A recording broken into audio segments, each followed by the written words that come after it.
Well, now, here's a thought for the day for Larbert Baptist Church.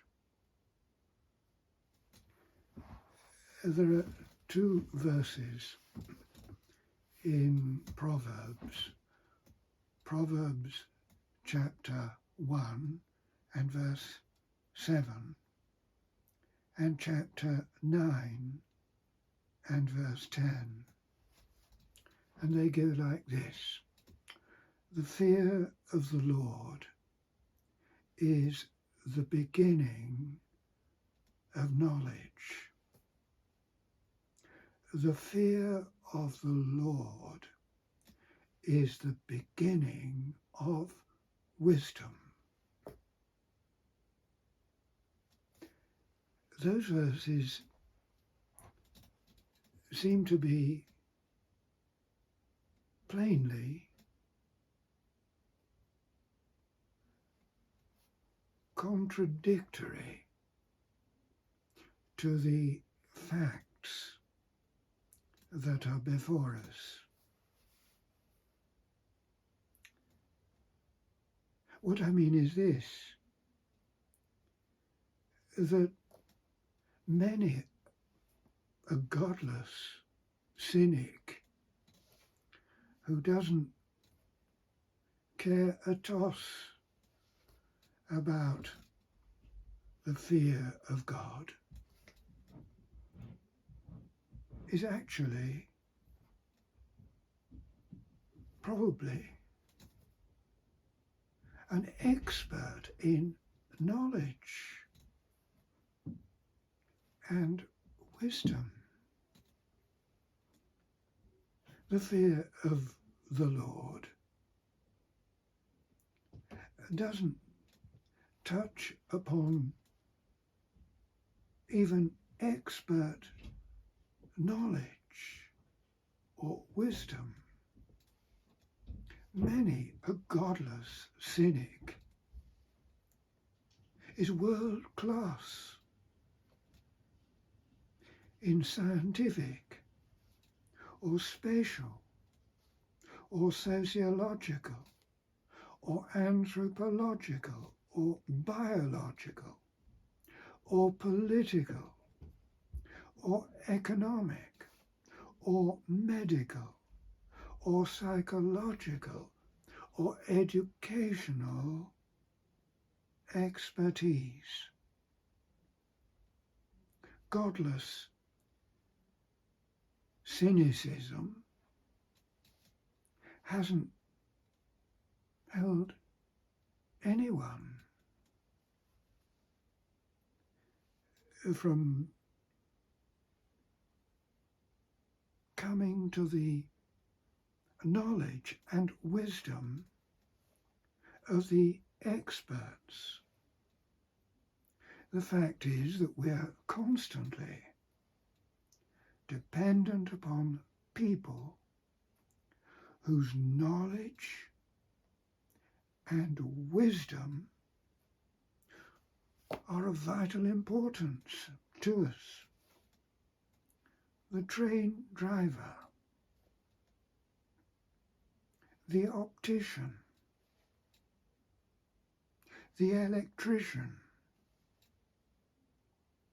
the manager of drains and sewage systems. Well, everywhere, in fact, we're constantly dependent upon thousands of people of whom we know absolutely nothing about their knowledge of God, their fear of the Lord.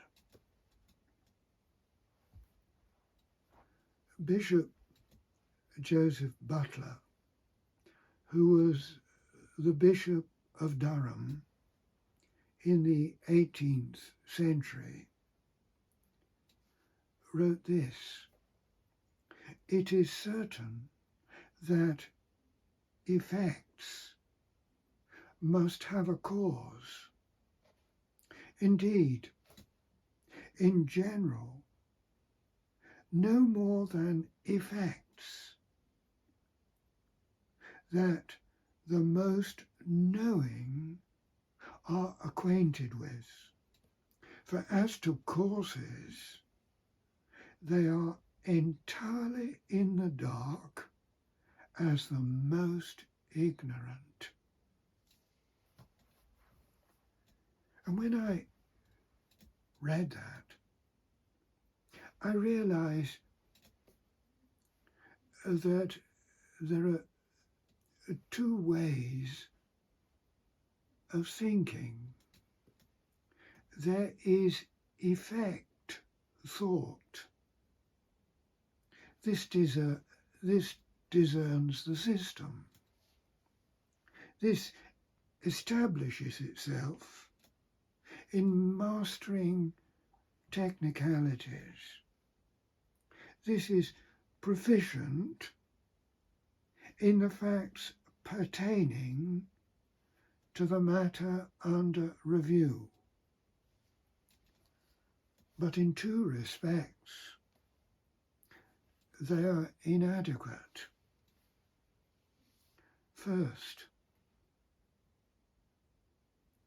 it knows nothing beyond what is reviewed. It knows nothing, I mean absolutely nothing,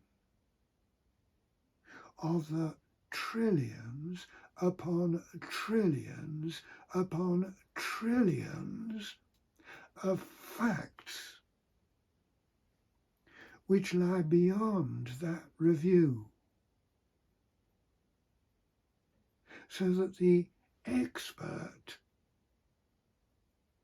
is an expert in a very, very, very narrow field. And secondly, it can know nothing of reason, of purpose, of significance. Many an expert speaks of intricate workings and of clever devices, but with all their talk, yes, with all their talk, they can never show one iota of reason for it. Then there is cause thought. That goes back and back and back to the cause. This reaches down into the meaning of things. This does not allow some skinny little mind to brag about its knowledge. Rather, this gives rise to every aspect of the immensity of creation.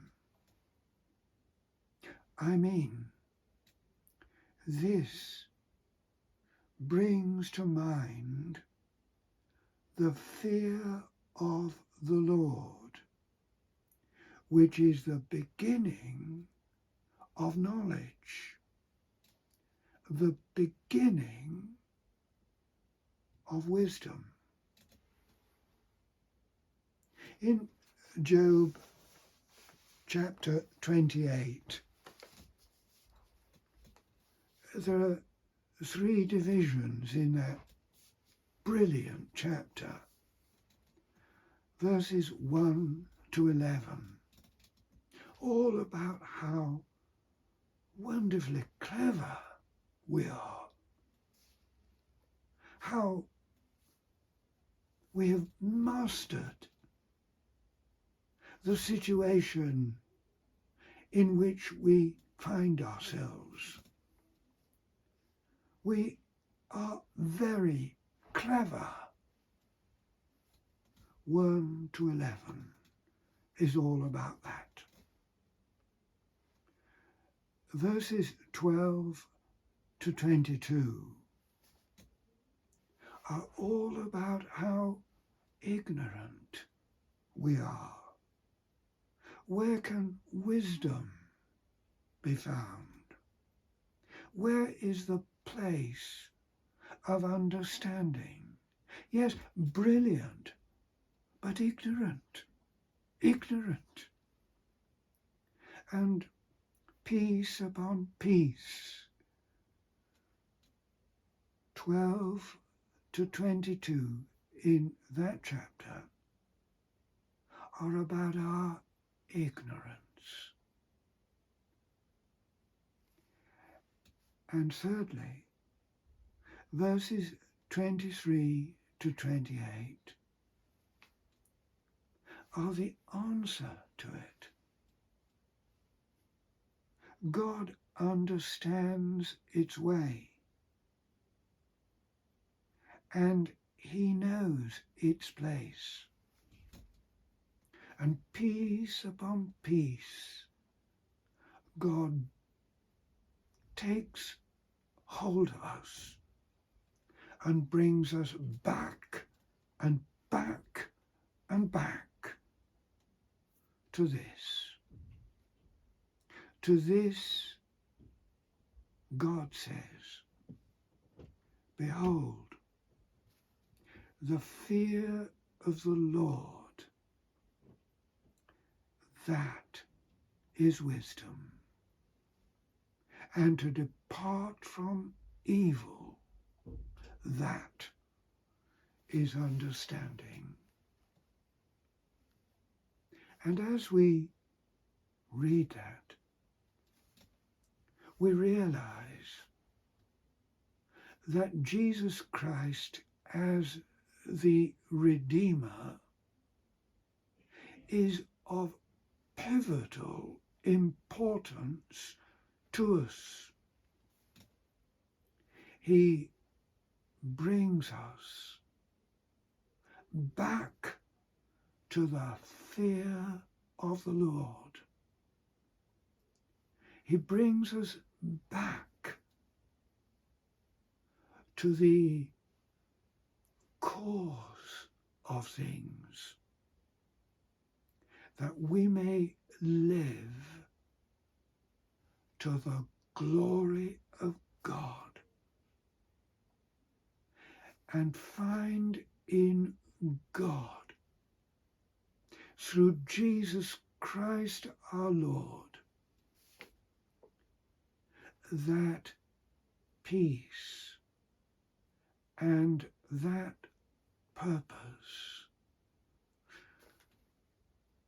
which is the answer to our need. Well, there you are. God bless you.